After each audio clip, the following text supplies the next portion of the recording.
This is my second DM tip video, and in this one I am going to tell you that you should be giving your players more magic items. None of my players have paid me to say this. This is a thing I genuinely believe. I am an overly generous DM, and I am fully aware of this. I'm not going to change. I enjoy doing it. It brings me joy to give them little things here and there, and it brings my players joy as well, as far as I can tell. I generally lean toward giving my marshals more items than I do my casters, because one of the biggest differences between marshals and casters, damage is certainly part of it, but I actually think it's the utility loss that marshals have, which is one of the biggest frustrations. And giving them weird little items that have incredibly niche purposes can really help kind of bridge that gap and make them feel useful in specific situations. A perfect example of this item-wise, the Eyes of Minute Seeing, which lets you have advantage on investigation checks between, as long as anything is like 1 foot between you. It's basically an item designed to go over contracts or do like really tiny investigations. And one, that's fantastic, and B/2, it's something my players absolutely adored. This particular item did actually end up going to the Warlock, but Warlock's got 2 spell slots. They need help too. Even if I am giving a player just a power boost, generally, I usually try to make sure it's an item that also offers more utility, like the lightning javelin, for example, which can be thrown as a lightning bolt. Is a lot of fun to give to a martial character who might want more of an AoE attack. There's also things from the Griffin's Saddlebag is fantastic for these kind of items. The Club of the Rook lets you charge forward and knock enemies over. There's just countless items like these ones which are perfect. Uncommon items generally fit this bill really well. When you get into rare, you're going to find that a lot of the items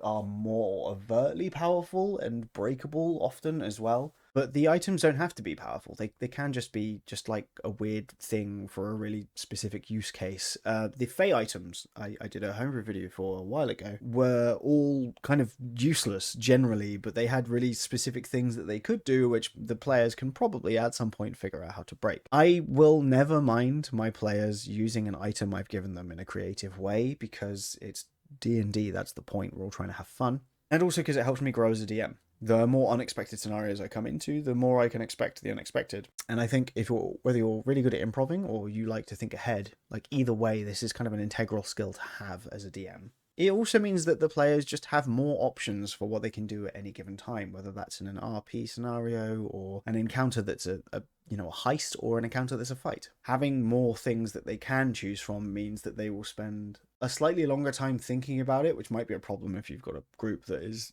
chronically indecisive. But for me, I find that incredibly refreshing, because I want them to approach things from as many angles as they possibly can to figure out the way that they want to do it as a party that fits both them as characters and them as players. I also really like giving my player characters items in which will add more options to already stretched resources.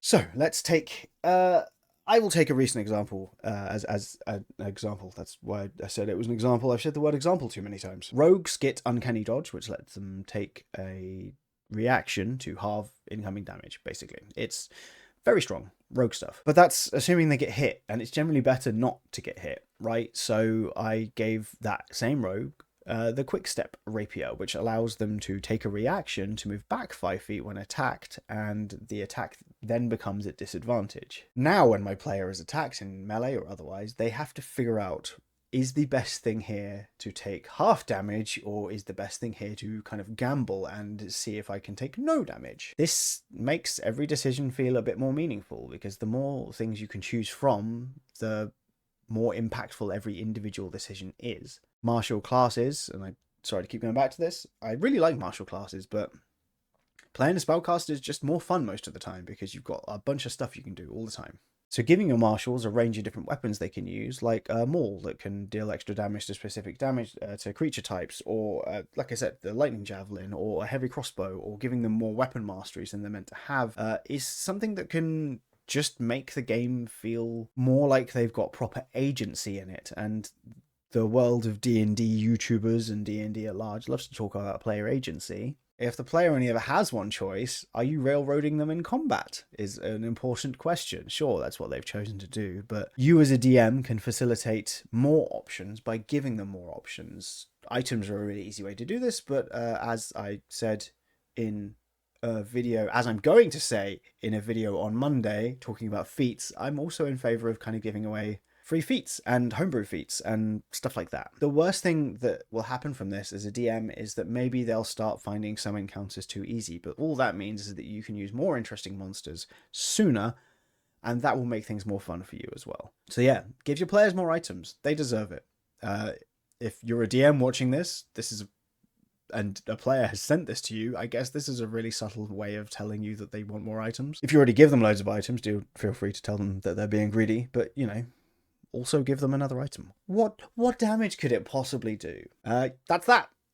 Thanks for watching. Like and subscribe. My name is Jason, and I will see you next time.